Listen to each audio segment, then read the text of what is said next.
Dalam gelap malam, ada janji yang tak pernah ditepati. Sebuah perjanjian kuno antara manusia dan arwah, terikat oleh sesuatu yang sederhana, seutas tali pocong. Konon, siapapun yang berani menyentuh tali itu akan diberi kekayaan besar. Tapi setiap rupiah dibayar dengan nyawa. Selamat datang di kisah nyata yang berubah jadi legenda. Kisah tentang pesugihan tali pocong. Angin sore itu terasa aneh. Bukan dingin biasa, tapi dingin yang seperti menusuk dari dalam tanah. Rio berdiri di depan makam ayahnya yang baru sebulan meninggal. Rumput di atas pusara belum tumbuh sempurna. Di nisan tertulis nama Samsuri bin Arwan, seorang pedagang kaya di kampungnya yang dikenal dermawan. Tapi banyak yang bilang kekayaan ayah Rio dulu datang dengan cara yang tidak bersih. Rio tidak pernah percaya gosip itu. Sampai hari itu, ketika ia hendak menabur bunga di atas pusara, kakinya menyentuh sesuatu yang kasar. Seperti tambang, ia menunduk dan melihat seutas tali putih kotor menyembul dari tanah kuburan ayahnya. Bukan tali biasa. Tali itu diikat rapi, ujungnya seperti bekas simpul pocong.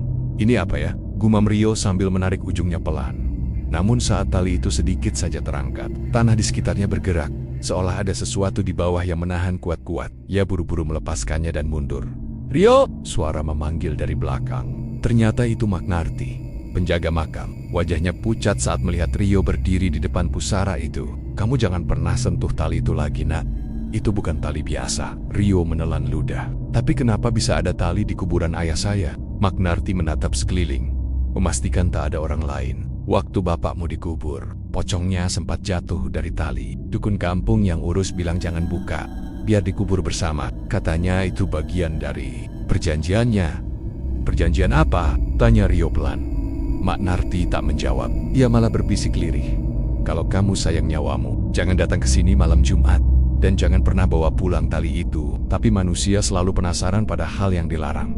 Malamnya, Rio tidak bisa tidur. Angin berdesir lembut di luar rumah, dan suara gonggongan anjing terdengar bersahutan dari kejauhan. Ia mencoba memejamkan mata, tapi bayangan tali pocong di kuburan ayahnya terus muncul di kepala. Ada sesuatu yang mengusiknya. Entah kenapa, dalam pikirannya muncul suara samar yang memanggil, "Anakku, janji belum lunas." Rio terbangun dengan keringat dingin. Ia menatap jam di dinding.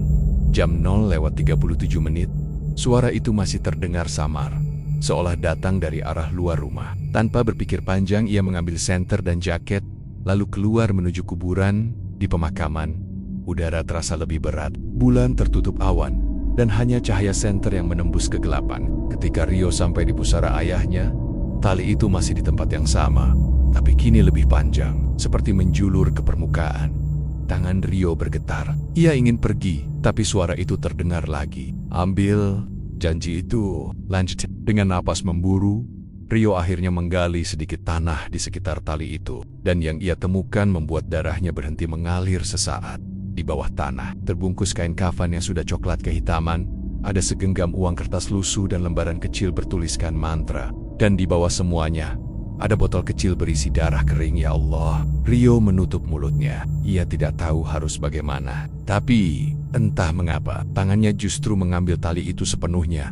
Saat tali itu berhasil ditarik keluar dari tanah, angin kencang tiba-tiba berhembus. Semua lampu senter mati. Dalam kegelapan, Rio mendengar bisikan pelan dari arah kuburan. "Sekret Ciliran." Rio pulang dengan wajah pucat. Ia menaruh tali itu di meja dan menatapnya lama. Ia berpikir untuk membakarnya, tapi sebelum ia sempat, ada yang mengetuk pintu. Tok, tok, tok. Pelan, tapi berulang. Ketika ia buka, tak ada siapa-siapa. Namun di depan pintu ada amplop coklat berisi uang baru, sangat banyak. Rio tidak mungkin ada yang menaruh uang sebanyak itu di depan rumah orang biasa seperti dirinya. Dan di dalam amplop itu, ada secari kertas bertuliskan, "Janji diterima. Jangan berhenti di tengah jalan."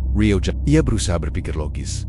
Mungkin ini kebetulan, atau ada orang iseng. Namun malam-malam berikutnya, kejadian itu terus terulang. Uang datang, entah dari mana. Usahanya yang kecil tiba-tiba ramai pembeli. Tapi bersamaan dengan itu, orang-orang di sekitar rumahnya mulai jatuh sakit dan mati satu persatu. Pertama tetangganya, lalu temannya sendiri. Dan setiap kali ada yang meninggal, tali yang disimpannya bertambah panjang. Suatu malam, Rio mendatangi Pak Lejoyo, orang pintar yang dulu dikenal ayahnya. Ia membawa tali itu dan menceritakan semuanya. Pak Lejoyo terdiam lama, wajahnya tegang. "Kau tidak seharusnya menarik tali itu dari kuburan, Rio. Itu tali perjanjian pesugihan bapakmu. Setiap helai tali ini terikat pada nyawa orang. Kau baru saja melanjutkan janji yang belum lunas. Ryot, apa maksudnya? Dulu ayahmu berhenti di tengah jalan. Karena itu, roh penagihnya menunggu penerus. Dan karena kamu anaknya, perjanjian itu otomatis berpindah padamu. Ryo mundur. Wajahnya pucat pasi. Jadi, sekarang saya... Ya, kata Pak Lejoyo lirih. Kamu adalah penerus perjanjian. Setiap uang yang kamu terima, ada jiwa yang dibayar. Malam itu Ryo pulang dengan langkah gontai. Di tangannya, tali pocong itu terasa semakin berat seolah-olah. Bukan hanya benda, tapi beban kutukan. Dan ketika ia sampai di rumah, tali itu bergerak sendiri, melingkar di lantai seperti ular hidup, lalu berhenti tepat di depan pintu kamarnya. Ryo terpaku. Dari arah dalam kamar terdengar suara lirih. Suara ayahnya. Jangan takut, Nat. Cukup lanjutkan janji itu. Dan semuanya akan beres. Ryo ingin kabur. Tapi tali itu bergerak lagi. Kali ini naik ke pergelangan kakinya dan melilit pelan. Ia menjerit, berusaha melepasnya. Namun semakin ia menarik, tali itu justru masuk ke kulitnya. Menembus daging seperti akar yang menanamkan dirinya ke tubuh manusia. Pagi itu, rumah Ryo ramai didatangi tetangga. Bukan karena kabar gembira, tapi karena Bu Wati, tetangga depan rumahnya, ditemukan meninggal mendadak. Tubuhnya kaku di dapur, mata melotot, dan lehernya seolah ada bekas tali tipis yang melingkar samar. Ryo ikut membantu mengangkat jenazah. Meski tubuhnya terasa lemas, ia tak berani menatap wajah Bu Wati. Malam sebelumnya, ia mendengar jeritan samar dari arah rumah wanita itu. Bersamaan dengan tali pocong miliknya bergetar sendiri di dalam lemari. Setelah pemakaman, Ryo mencoba menenangkan diri. Namun saat ia membuka lemari, tali itu benar-benar bertambah panjang. Ujungnya menjulur keluar dari pintu, seperti ular yang lapar. Ryo panik. Ia mengambil gunting besar dan mencoba memotongnya. Tapi aneh, gunting itu patah. Dan dari ujung tali, muncul tetesan darah merah pekat, mengalir pelan ke lantai. Astaga, ini darah siapa? Ryo terduduk, gemetar. Setetes darah itu menetes tepat ke tumpukan uang di bawah lemari. Uang yang ia dapat dari amplop misterius malam sebelumnya. Sejak itu, setiap kali ia menyentuh uang itu, jari gerinya terasa panas, seperti terbakar. Beberapa hari berlalu, warung kecil milik Ryo tiba-tiba ramai. Banyak pembeli datang tanpa alasan jelas, bahkan orang luar kampung. Ryo mulai hidup berkecukupan. Tapi setiap kali uangnya bertambah, satu orang di lingkungannya meninggal. Mula-mula Bu Wati, lalu Bengamin, pelanggan tetap yang pernah bercanda bahwa warung Ryo bawa hoki. Bang Amin ditemukan tewas di jalan dengan wajah membiru, seolah dicekik sesuatu yang tak kasat mata. Dan ketika kabar itu sampai ke telinga Ryo, tali dalam lemari kembali memanjang. Ryo menatap tali itu dengan napas tersengal. Kenapa harus mereka? Kenapa bukan aku? Dari dalam tali terdengar suara berat. Karena janji harus ditepati, harta tidak datang tanpa nyawa. Ryo menjerit, membanting tali itu ke lantai. Tapi tali itu justru bergerak sendiri, melingkar ke sekeliling rumah, seperti jaring yang ingin menangkap sesuatu. Saat ia hendak keluar, pintu depan tertutup sendiri. Kunci berputar dari dalam. Ryo berlari ke kamar dan menutup telinganya. Tapi suara-suara itu tak mau berhenti. Kau sudah memulai, Ryo. Harta darah harus terus mengalir. Jika kau berhenti, gantinya adalah keluarga. Ryo membeku. Keluarga, satu-satunya keluarganya yang tersisa hanyalah ibu tirinya, Bu Ratmi, yang tinggal di kampung sebelah. Tanpa pikir panjang, Ryo mengambil motor dan berangkat malam itu juga. Jalan menuju kampung sebelah sunyi dan berkabut. Di tengah jalan, Ryo melihat bayangan seseorang berdiri di tengah aspal, berpakaian putih, kepala miring ke samping. Ia mengerem mendadak, motor hampir terguling. Saat ia menyorotkan senter, bayangan itu menghilang. Tapi di tanah, ada sesuatu yang tersisa. Sehelai tali pocong, mirip dengan miliknya. Ryo menelan ludah. Ia mengambil tali itu dan menaruhnya di saku jaket. Tanpa sadar, kedua tali itu mulai menyatu pelen-pelen. Setibanya di rumah Bu Ratmi, keadaan sunyi. Lampu pintu depan terbuka sedikit.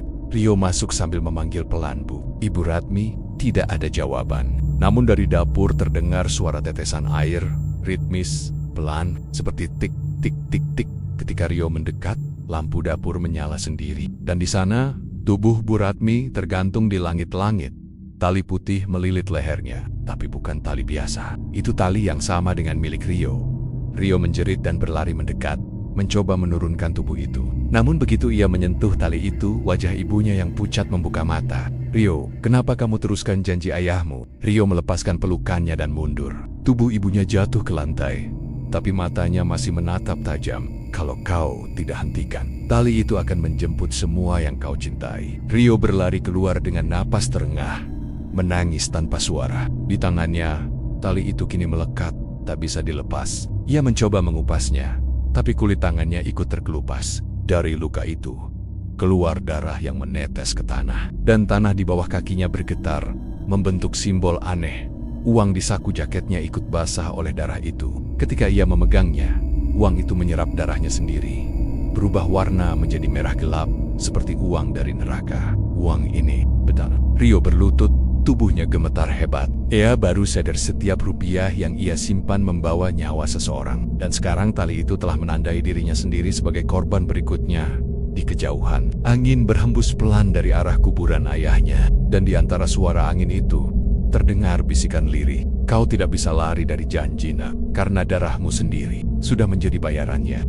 Rumah Rio masih diselimuti aroma kematian. Tubuh Bu Ratmi sudah dibawa warga, tapi di lantai dapur masih tersisa jejak darah hitam yang tak bisa hilang. Bahkan setelah disiram air berkali-kali, Rio duduk di sudut ruang tamu, wajah pucat dan mata merah. Di tangannya tergenggam dua benda, tali pocong yang kini menempel di pergelangan tangannya, dan botol kecil berisi darah kering, benda yang dulu ia temukan di kuburan ayahnya.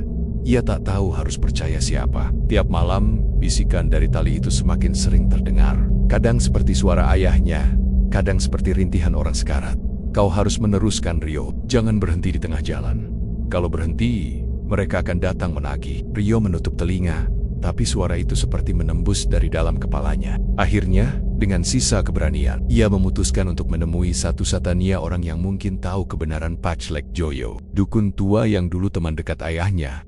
Desa tempat Palek Joyo tinggal terasa asing. Kabut tipis menutupi jalan, dan bau dupa tercium dari kejauhan. Ketika Rio tiba di rumahnya, ia melihat deretan sesajen kering di depan pintu. Palek Joyo menyambutnya dengan wajah tegang. "Kau datang karena tali itu, ya?" Rio mengangguk lemah. "Bu Ratmi sudah meninggal, Le. Tali ini nempel di tangan saya. Saya nggak bisa lepas." Pak Le Joyo menarik napas panjang. "Aku sudah menduga ini akan terjadi sejak ayahmu dikubur. Tapi seharusnya tali itu dikubur bersama rahasianya.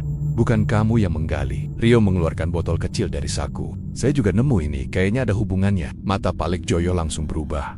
Ia mengambil botol itu dengan hati-hati. "Ini bukan darah biasa, nak. Ini darah perjanjian. Darah pertama yang dipakai ayahmu untuk mengikat pesugihan dengan makhluk yang disebut Kakang Balung." "Siapa itu?" tanya Rio lirih. "Roh penjaga kubur," jawabnya pelan. "Makhluk yang tinggal di antara dunia orang mati dan hidup. Ia memberi harta, tapi bayarannya bukan hanya nyawa, melainkan keturunan." Rio terdiam.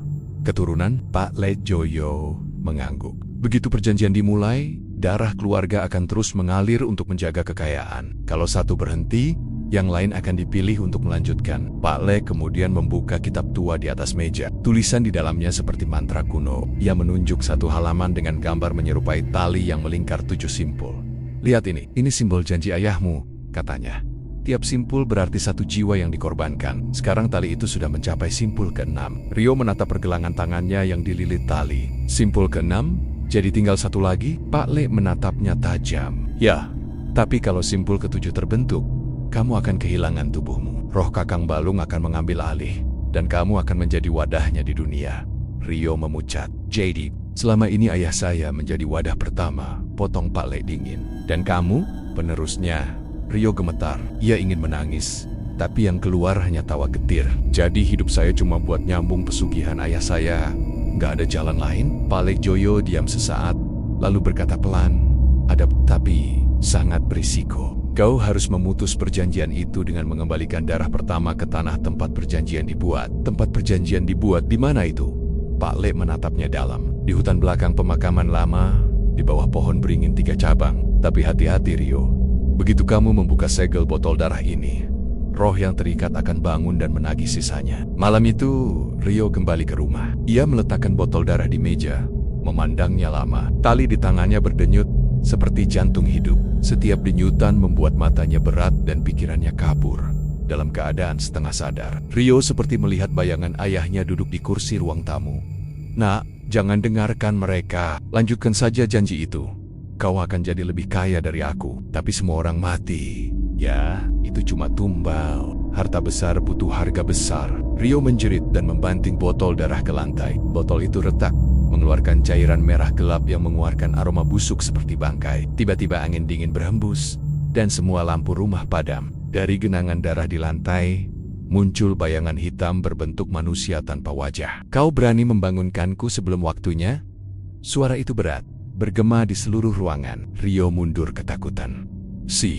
Siapa kau? Aku, yang menerima darah pertama ayahmu. Dan sekarang, darahmu yang terakhir. Bayangan itu bergerak cepat, mendekat dan menembus tubuh Rio. Tali di tangannya bergetar hebat. Simpul baru mulai terbentuk, simpul ketujuh. Rio berteriak kesakitan, tubuhnya kejang. Dari mata, hidung dan telinganya keluar darah segar. Namun tiba-tiba, suara azan Isya terdengar dari masjid dekat rumah. Bayangan hitam itu berhenti, menjerit seperti terbakar, lalu menghilang di udara. Tali di tangan Rio terlepas sebagian, tapi simpul ketujuh belum sempurna. Rio tersungkur, tubuhnya lemas. Sebelum pingsan, ia sempat mendengar bisikan samar. Kau tak bisa kabur, Rio. Darah sudah mengalir, tinggal waktu sebelum simpul terakhir menutup. Malam terasa begitu panjang, bahkan suara jangkrik pun seperti berhenti sejak Rio membuka botol darah itu. Tubuhnya masih lemah, darah kering menempel di wajah dan bajunya. Namun dalam hati, Rio tahu, jika ia tidak segera mengakhiri semuanya, simpul ketujuh itu akan sempurna, dan hidupnya akan berakhir seperti ayahnya, menjadi wadah bagi Kakang Balung. Ia menatap tali di pergelangan tangan kirinya. Kini simpul-simpulnya membentuk pola aneh, seperti urat nadi hitam yang menjalar ke kulit. Dan setiap kali ia menyebut nama roh itu, urat tersebut berdenyut pelan. Rio menatap kalender di dinding, malam Jumat Kliwon. Hari yang sama ketika ayahnya dulu ditemukan meninggal. Ia menarik napas dalam, menggenggam senter, lalu memasukkan botol darah yang sudah retak ke dalam tas kecil. Tujuannya satu, hutan di belakang pemakaman lama, di mana perjanjian itu dimulai. Hutan yang tidak pernah tidur jalan menuju hutan, sepi dan berkabut. Daun-daun kering bergesekan pelan, dan suara burung hantu terdengar seperti peringatan. Rio berjalan pelan, setiap langkah terasa berat. Ketika ia melewati pagar kuburan tua, ia melihat sosok-sosok samar berdiri di antara nisan. Bentuk manusia, tapi tanpa wajah. Mereka hanya diam, memandangi Rio berjalan. Dan anehnya, di setiap langkahnya, tanah terasa hangat, seperti menapak di atas dada seseorang yang masih bernapas. Bisiknya menggenggam senter erat-erat. Setelah hampir setengah jam berjalan, ia tiba di tengah hutan. Dan di sana, berdiri pohon beringin besar bercabang tiga, menjulang seperti tangan raksasa. Udara di sekelilingnya dingin, dan suara angin berubah jadi bisikan lirih. Kau akhirnya datang, Rio. Rio, ia mengenal suara itu. Pelan-pelan dari balik kabut, muncul sosok yang menyerupai ayahnya.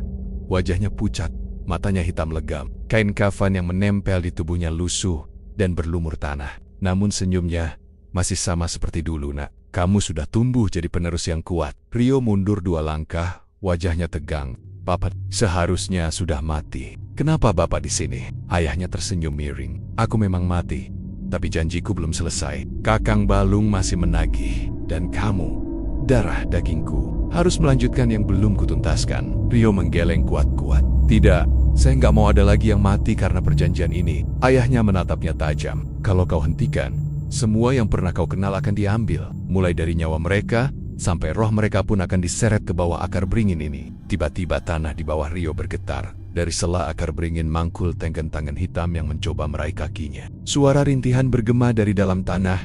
Rintihan orang-orang yang pernah jadi tumbal. Rio berteriak, berlari mundur. Tapi akar-akar itu semakin panjang, berusaha menariknya ke dalam. Dengan gemetar, ia membuka tas dan mengeluarkan botol darah itu.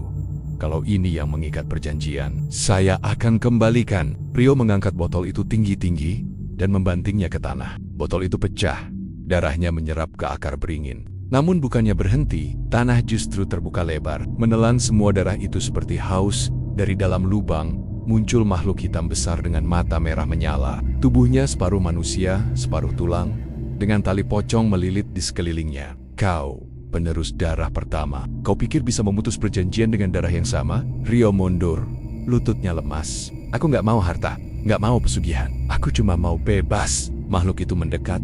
Setiap langkah membuat bumi bergetar. Kau sudah menerima bagianmu, Rio.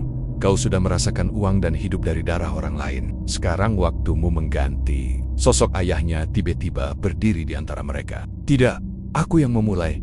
Aku yang harus menyelesaikan. Kakang Balung menatapnya dingin. Janjimu sudah hangus. Tubuhmu sudah kubakar di bumi. Sekarang giliran darahmu yang hidup. Rio melihat ayahnya berlutut, wajahnya penuh penyesalan. Nah, maafkan Bapak. Bapak cuma mau kau nggak miskin kaya dulu. Bapak kira bisa berhenti setelah kaya. Ternyata janji ini nggak bisa dibatalkan. Rio meneteskan air mata. Ia menatap tali di tangannya.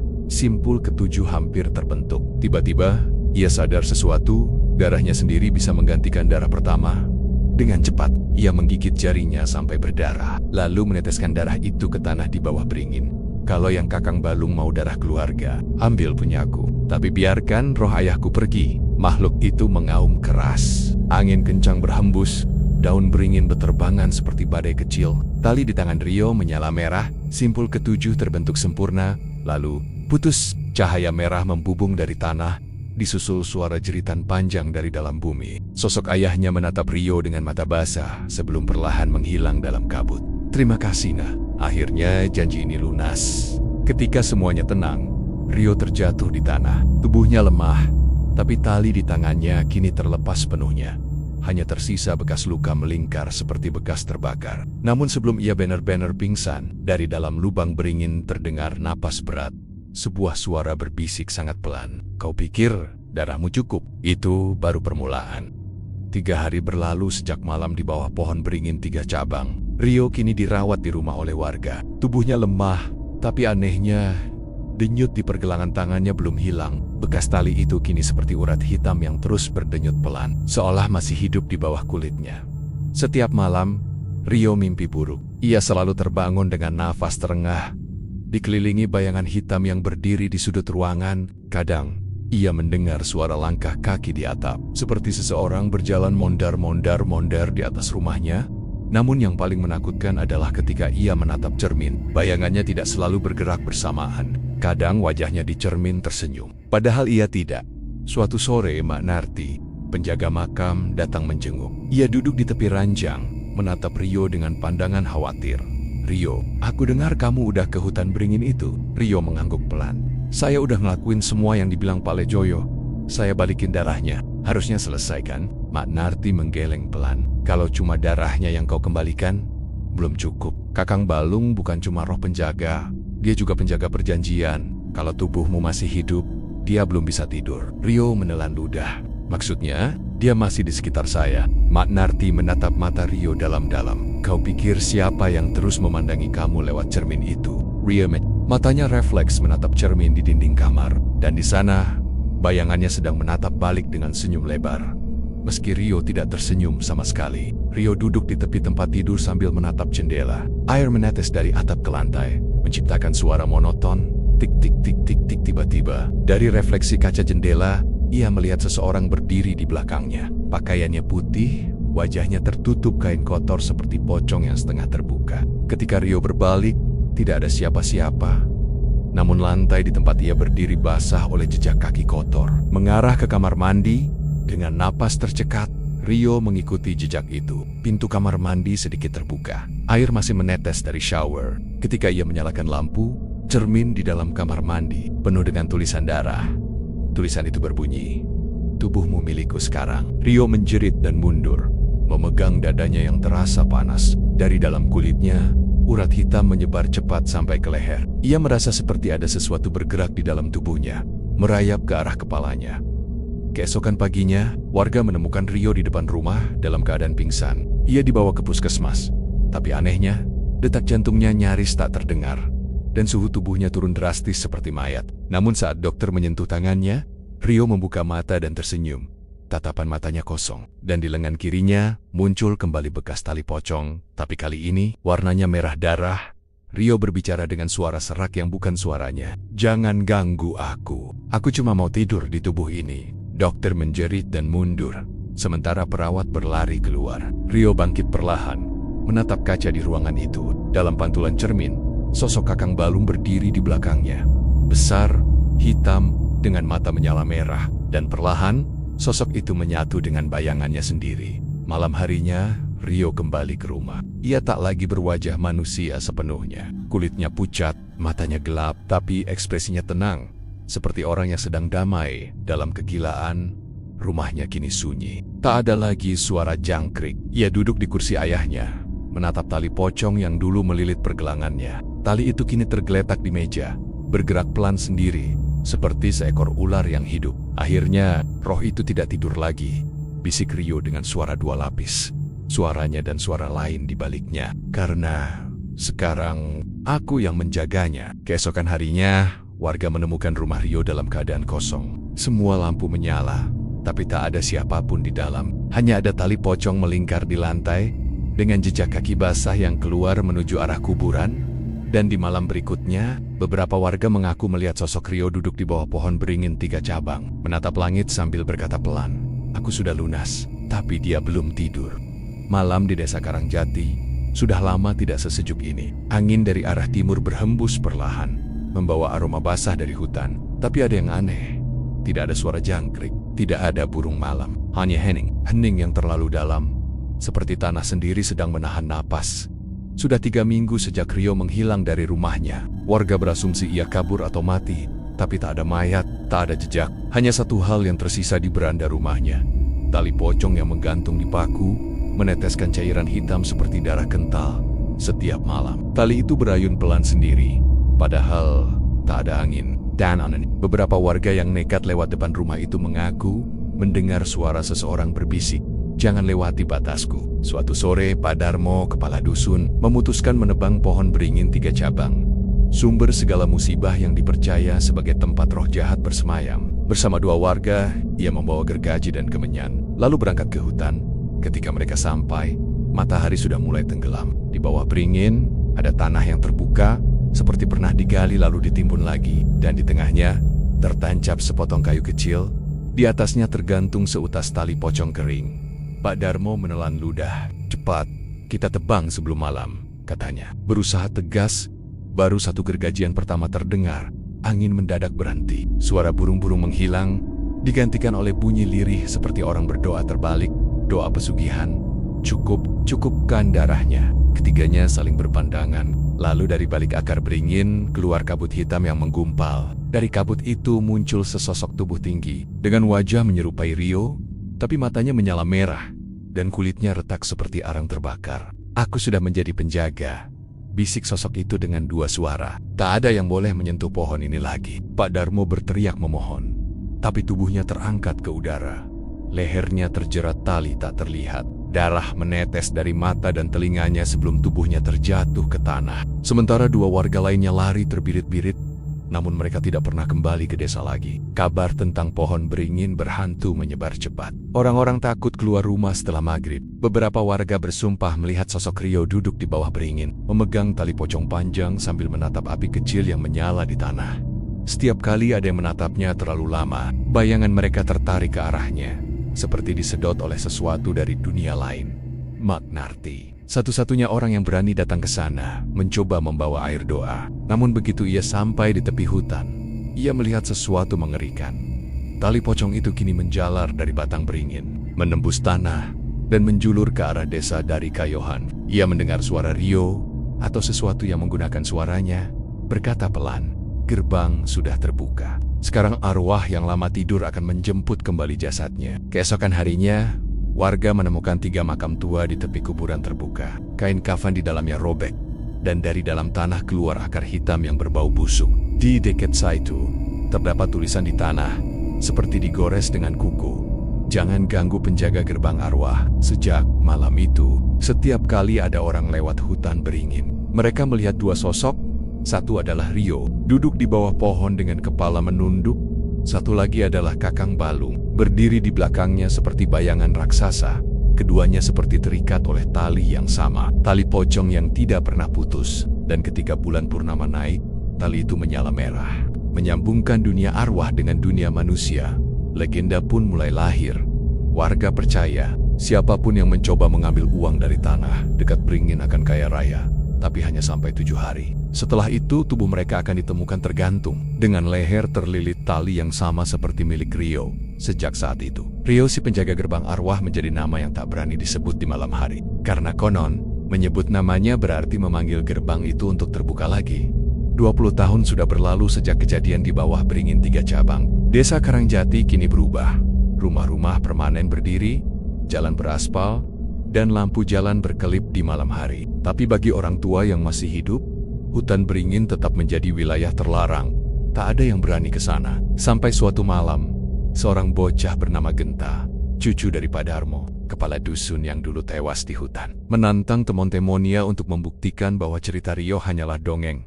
Katanya, kalau ke sana jam 12 malam, bakal keluar hantu penjaga. Tapi kalau kamu bisa ambil tali dari beringin itu, kamu bakal dapat keberuntungan. Ujar Genta dengan nada berani.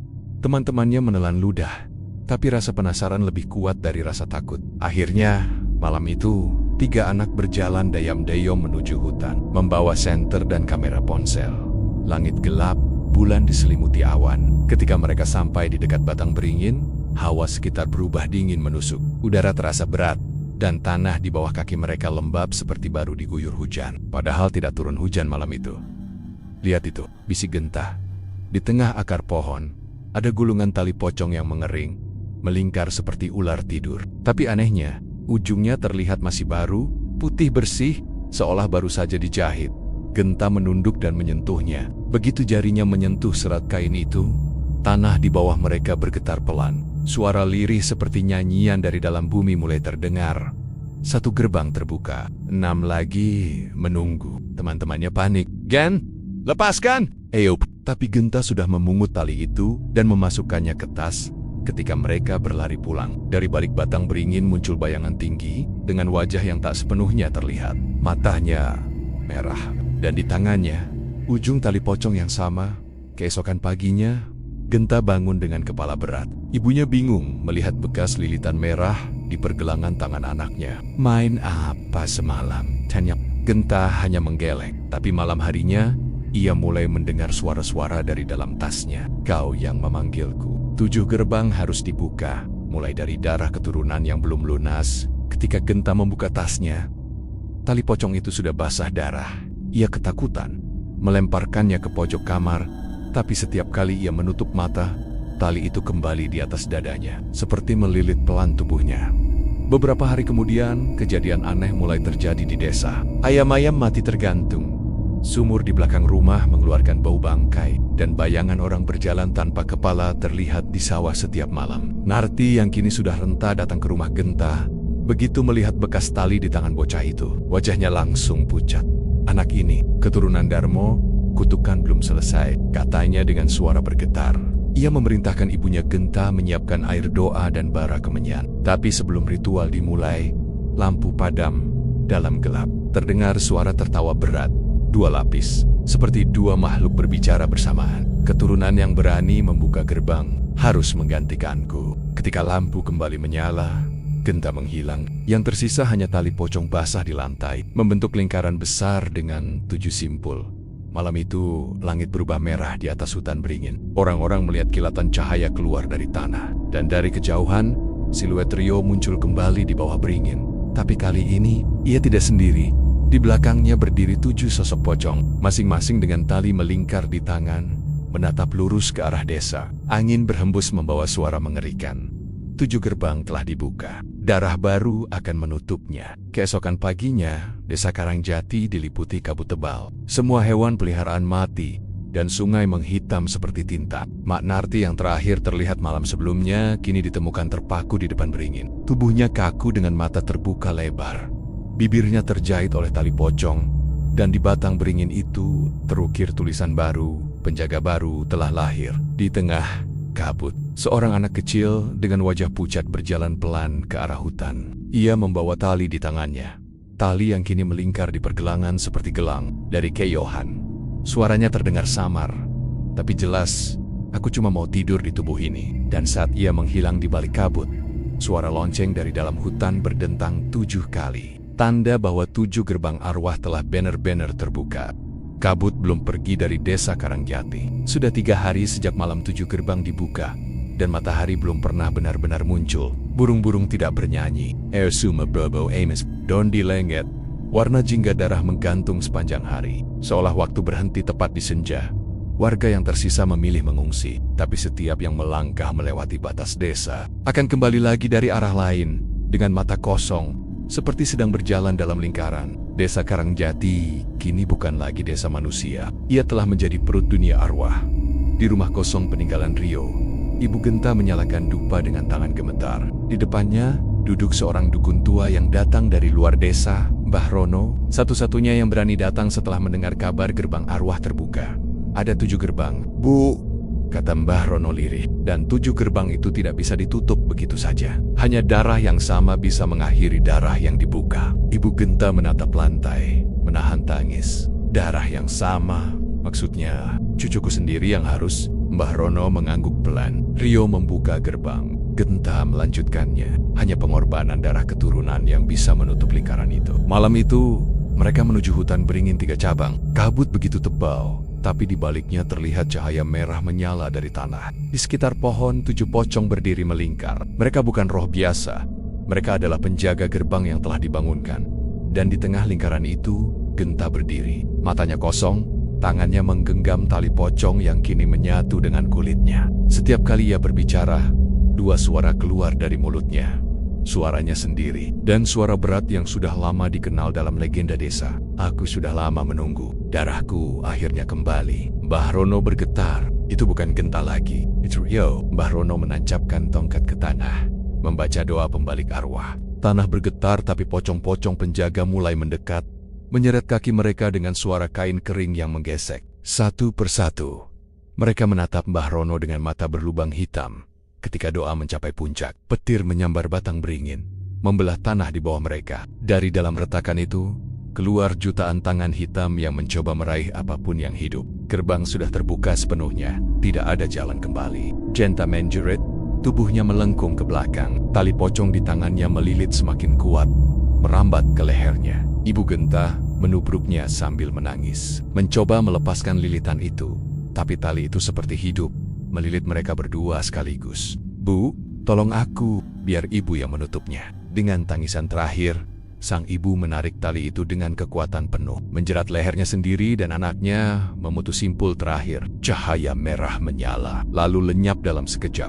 Ketika fajar datang untuk pertama kalinya dalam berhari-hari, kabut menghilang. Warga yang bersembunyi keluar, tapi desa itu kini sunyi. Hanya tersisa pohon beringin yang hangus separuh. Dan di bawahnya, 2 batu nisan kecil tanpa nama. Berdampingan, satu nisan diukir dengan tulisan samar. Darah yang menutup gerbang. Dan dari tanah di bawah pohon itu, muncul setangkai rumput hijau yang melingkar menyerupai tali. Beberapa tahun kemudian, seorang pendatang membuka lahan di dekat sana dan menemukan batu nisan itu. Ia bertanya pada warga tua, siapa yang dimakamkan di situ. Orang tua itu hanya menjawab pelan, itu tempat dikuburnya yang berani mengakhiri pesugihan tali pocong. Tapi jangan pernah sentuh tanahnya. Karena konon, kalau rumput di sana tumbuh melingkar 7 kali, gerbang itu akan terbuka lagi. Dan malam itu, ketika bulan purnama menggantung sempurna, rumput itu bergerak sendiri, melilit tanah dengan bentuk yang sangat dikenal, sutes tali pocong.